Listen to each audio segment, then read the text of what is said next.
welcome back to the channel. So today we'll be working on the Subaru WRX. So later on in the video we'll go around, we'll explain what's been done to the vehicle and whatnot. But that's what we're going to play with.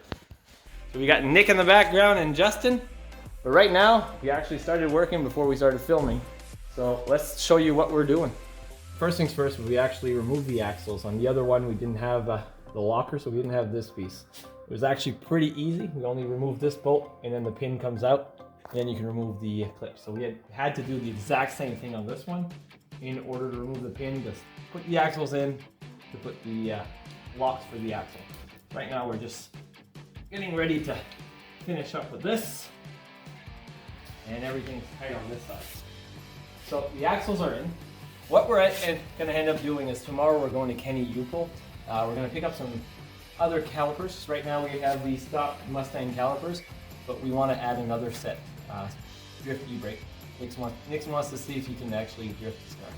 It's automatic, I can't clutch kick, I need the e-brake. So we'll pick up another set of calipers, make brackets, weld them on, and then we'll be able to assemble everything. So right now everything's ready to put the cover back, but we got to get rid of this old gasket maker. Simply to have a nice seal. So that's what we'll do.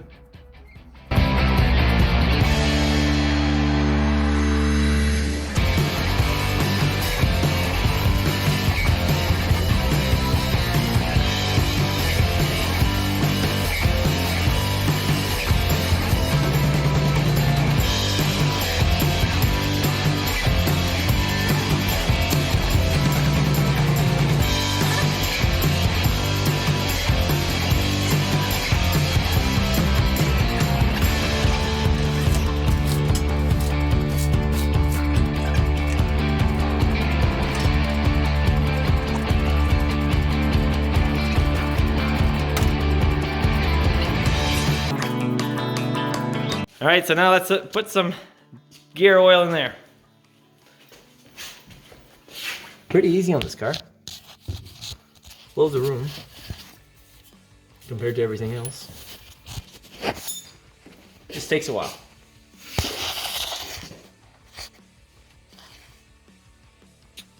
So yesterday night we did not take a lot of videos, mainly because we didn't do anything at all.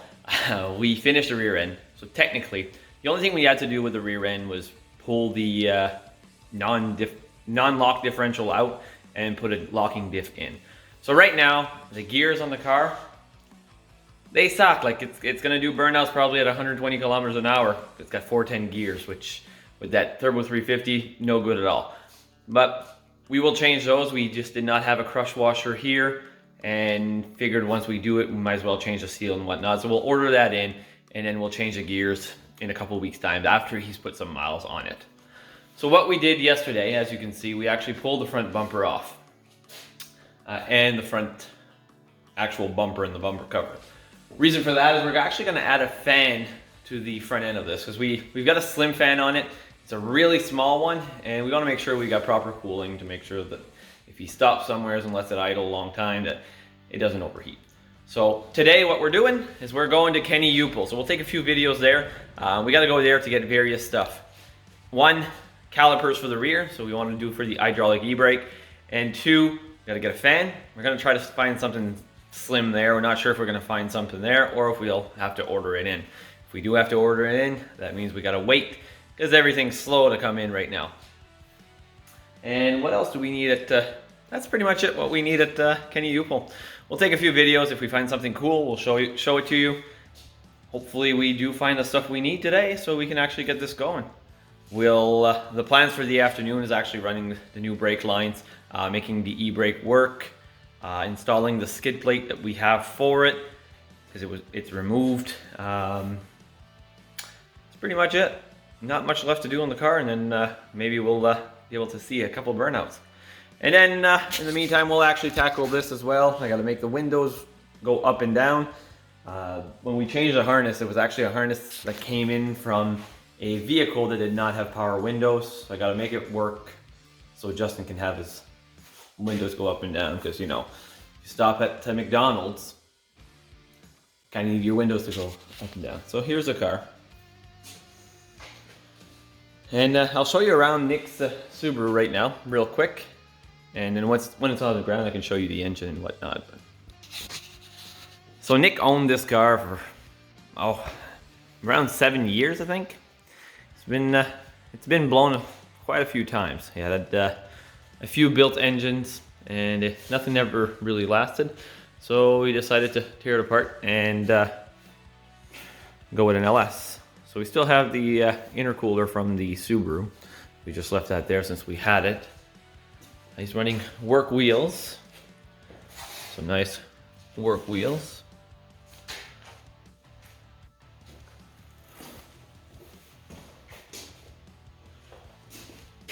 QA1 coilovers, dual AEM pumps,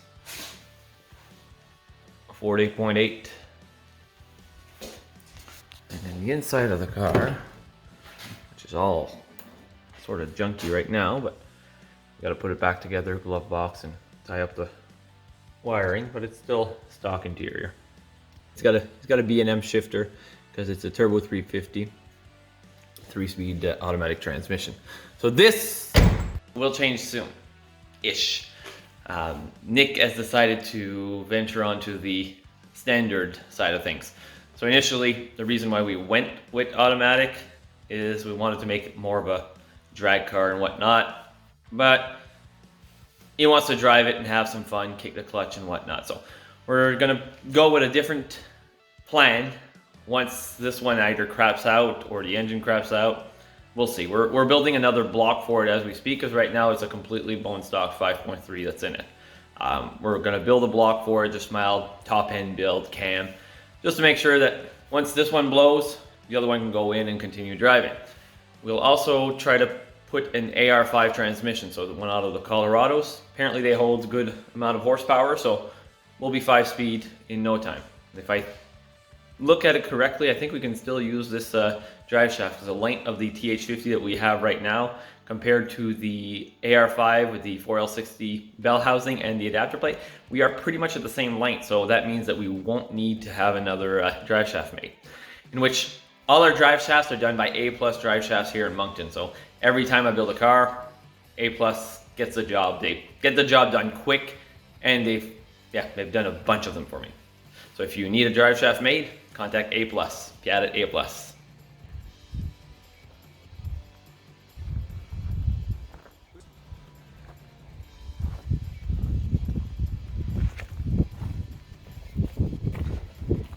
Lots of vehicles here. All right, so we did a few things. We didn't go on film, but we'll go around to show you what we did. So put a little backfire wall here. We got 2 fans on the radiator now, so we're good with that. We got the brakes done. So we're pretty much where we need to be. And this, ladies and gentlemen, is how you need to be when you actually need to install a switch for your brakes, because it didn't work, and the roll cage is in the way. Whose idea was it to put a roll cage in this car? His idea, not mine. So here we are. Hopefully in the next little bit, which will be in a few seconds here, we'll see a burnout of this thing.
Well, sometimes it doesn't all work out. It came back on a tow truck. Make it sad, but we'll get it going again. I drove it for about 5 minutes, maybe 10, just down the road. And then a rad hose blew up. Now she's back on the flat. Let's get back at her. And this, guys, is the reason why I was towed in yesterday. So initially when we did this, it was a radiator that was made for a Subaru, and it didn't really necessarily work. And we had to get these cheap lines. We figured those would work, but obviously the couplers that they come with are junk. Essentially, the coupler decided to rip, and then fluid went everywhere. So that's why all the header wrap is just soaked. So this thing is gonna stink for a while. Here's a little walk around the car. So it's an LS engine, well, LS base. It's a 5.3 liter, completely bone stock except the intake. It's got 80 pounds Deca injectors, GT45 turbo, 3.5 inch downpipe, and that's pretty much it. It's flip manifolds with a crossover that goes underneath. Transmission wise, it is a turbo 350. It has a shift kit and etc. Interior, B&M shifter. It's not fully assembled at this point. And in the trunk lies the battery, an Optima red top, and the fuel cell. Nothing too fancy here. We still retain the Subaru exhaust, and we just branched onto it. Fuel cells here. Got 4-link, 2 ADM 320 or 380 pumps, QA1 coilovers. So yeah, just the generic Ford Works parts. So this is a car. So what we're gonna do is, we're not sure. The car was overheating a little bit, and leads us to believe that when they did the modifications to the rad, it might not be good. Or this setup here, which looks like trash, it is trash. We're gonna get rid of that. We're gonna try a different radiator, different radiator hoses, just to simply make sure that the engine is good, there's no more overheating, and everything works. So we'll go again to get a rad at Kenny U-Pull and get some rad hoses just to try this. Obviously the car drives fine, except this issue here. So yeah, so the next thing, we'll try another rad and see how this goes. All right, so a few days have passed since the last time we touched this car. Initially I said that we'd go to the junkyard, get another rad, etc. But then something clicked. Yeah, we did go to the junkyard. We couldn't find anything that was proper. It's only single core. Didn't want that. We have a really good rad here, but we couldn't understand why it was overheating. And then it clicked in. So what we were using is these cheap metal pipes. Reasoning for that is Nick ordered these on eBay or Amazon, and they were what we had at that time, and we figured just throw them in. But see, they go close to the exhaust manifold, which, as you may know, not the right thing. So what we're going to be doing is modifying the rad a little bit so we can actually get things working properly.